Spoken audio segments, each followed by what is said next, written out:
Hello friends, welcome back to our YouTube channel. আমি হচ্ছি তোমাদের জাকির হোসেন স্যার। আর আজকে আমি শুরু করব ক্লাস 9-এর lesson 11, a ship of sailor, একটি জাহাজডুবি নাবিক, যেটা ড্যানিয়েল ডিফোর্ডের লেখা একটি বিখ্যাত উপন্যাস এ রবিনসন ক্রুসো থেকে একটি পার্ট অংশকে নেওয়া হয়েছে। তো সেই পার্ট বা অংশটা চলো আমি শুরু করি।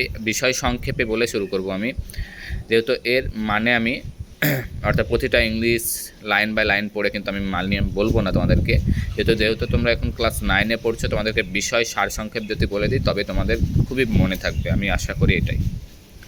তো সালটা ছিল 30শে সেপ্টেম্বর 1659। রবিনসন ক্রুসো তিনি হতাগ্রস্ত ছিলেন, কারণ তিনি একটি জাহাজে যখন যাত্রা করছিলেন, একটি শক্তিশালী ঝড়ে তার জাহাজটিকে তছনছ করে দিয়েছিল এবং সে কোনো রকমে যান বাঁচিয়ে একটি নির্জন দ্বীপে পৌঁছেছিলেন, যে দ্বীপে মানব শূন্য ছিল, কোনো মানব ছিল না। তো তার ভয় হয়েছিল তাকে কোনো বন্যপ্রাণী গিলে খাবে, তাই সে সারা রাত গাছের ডালে শুয়েছিল। রাত্রে বৃষ্টি হচ্ছিল, সকালেও বৃষ্টি হচ্ছিল, কিন্তু সকালে বৃষ্টি হওয়া সত্ত্বেও ভাটা অর্থাৎ সমুদ্রের জল একটু কমে এসেছিল। এর ফলে সে দেখতে পেল তার ডুবা জাহাজটার কিছুটা অংশ। তো সেখানে সে সাঁতরে গিয়ে সেখান থেকে সে কিছুটা দড়ি, পেরেক, কালি, কলম ও কিছু দানাশস্য ও কিছু টাকা সেখান থেকে সংগ্রহ করলো। কিন্তু যে টাকাটা সে সংগ্রহ করছিল সেটা কিন্তু সেই দ্বীপে কোনো কাজে আসেনি, যেহেতু সেখানে নির্জন, কোনো কিছু কেনার মতোও নেই, কোনো লোকও বসবাস করে না। তো সেখান থেকে সে যখন থাকবে ভেবে নিল, যেহেতু নির্জন দ্বীপ, কখন আসবে সে সেটা জানতো না, অর্থাৎ কোনো ব্যক্তি তাকে কি সহায়তা করতে আসবে এই আশা তার ছিল না মনের মধ্যে। তো সেখানে সে ভেবে নিল যে একটি তাঁবু তৈরি করবে। তাঁবু তৈরি করার জন্য তার কাছে পলিথিন ছিল, সে জাহাজের কাছ থেকে পলিথিন নিয়ে এনেছিল। তারপর সেই জঙ্গলের মধ্যে যে দ্বীপটি রয়েছে সেখানে সে তাঁবু টাঙানোর জন্য একটা উপযুক্ত জায়গা খুঁজতে লাগলো। সে পাহাড়ের উপত্যকায় গেল, সেখানে দেখলো একটি সবুজ ঘাসে ঢাকা সমতল ভূমি রয়েছে দুই পাহাড়ের মাঝের মধ্যে। তো সেখানে সে তার তাঁবুটি তৈরি করতে লাগলো। সে কাঠ কাটতে লাগলো, কাঠ কেটে 6 ইঞ্চি বাদ কাঠগুলোকে পুঁততে লাগলো।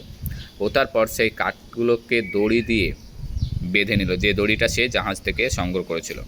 তারপর মই করে সেটাকে পার করে তার তাঁবুর মধ্যে ঢুকেছিল এবং মইটিকে আবার ফেলে দিয়েছিল, যাতে ভবিষ্যতে কোনো বন্যপ্রাণী সে মই দিয়ে বেয়ে না উঠতে পারে। তারপর তার চিন্তা ছিল যে সে খাবার কোথায় পাবে।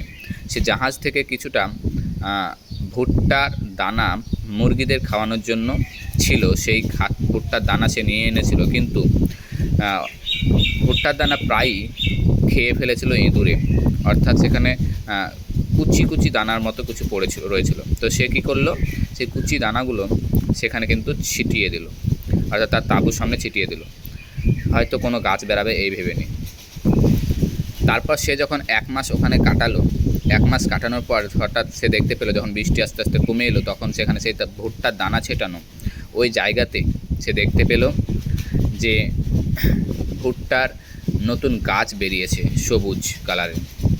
তো এবার সে ভেবে নিল এখানে তাকে থাকতেই হবে, এবং তার তারিখ ও দিন সেটা কিন্তু সে ভুলে যাচ্ছিল। এর জন্য সে তার পোতা যে কাঠ 6 ইঞ্চি গ্যাপ ওতেই সে লিখতে লাগলো সে কত তারিখে এখানে এসেছিল এবং টাইমটাও লিখে রাখলো। তারপর সে খাবারের খোঁজ করতে চলে গেল। খাবারের খোঁজ করতে করতে সে কয়েক মাইল যাওয়ার পর সেই জঙ্গলে দেখতে পেল ফলে ভর্তি বাগান, আঙ্গুর রয়েছে, রসালো আঙ্গুর। তো সেখান থেকে সে পর্যাপ্ত পরিমাণে সে তার খাবার অর্থাৎ রসালো আঙ্গুর, আরও নানান ধরনের ফল ছিল, সেখান থেকে সে সংগ্রহ করার পর সেখান থেকে কিন্তু সে চলে আসার পরও সে ভাবতে লাগলো হয়তো কোনো ব্যক্তি তাকে নিশ্চয়ই খোঁজ করতে আসবে, কারণ এই রসালো ফলের আশায় সে তো এখানে থাকতে পারবে না সারা জীবন, তাই না? তো সে খাবারও পেয়েছিল সেখানে। এরপর মূল কথা হচ্ছে সেখানে রাত্রিবেলায় অন্ধকার ছিল, সে কিভাবে আগুন জ্বালাবে। তো সে কিছুটা চর্বি অর্থাৎ পশুদের চর্বি, হয়তো পশু শিকার করেছিল সেখানে পশুদের চর্বি ও একটা পোলতে করে তাতে সে আগুন জ্বালিয়েছিল। তো এইভাবে সে তার 1 বছর অর্থাৎ 365 দিন ওই নির্জন দ্বীপে কিন্তু কাটিয়ে ফেলেছিল রবিনসন ক্রুশো। তো এটাই ছিল ক্লাস 9-এর লেসন 11 এ শিপ ওয়াক্ট সেলারের সারসংক্ষেপ। তো আশা করি তোমাদের ভালো লেগেছে সারসংক্ষেপটা। তো সারসংক্ষেপ মনে রাখলেই তোমরা তোমাদের টেক্সট লাইন বাই লাইন পড়ার কোনো প্রয়োজন পড়ে না আমি মনে করি। তো চ্যানেলে নতুন হলে অবশ্যই চ্যানেলটিকে লাইক, শেয়ার অ্যান্ড সাবস্ক্রাইব করবে, যাতে আরও তোমাদেরকে গুরুত্বপূর্ণ ভিডিও আমি তোমাদের সাহায্য করতে পারি।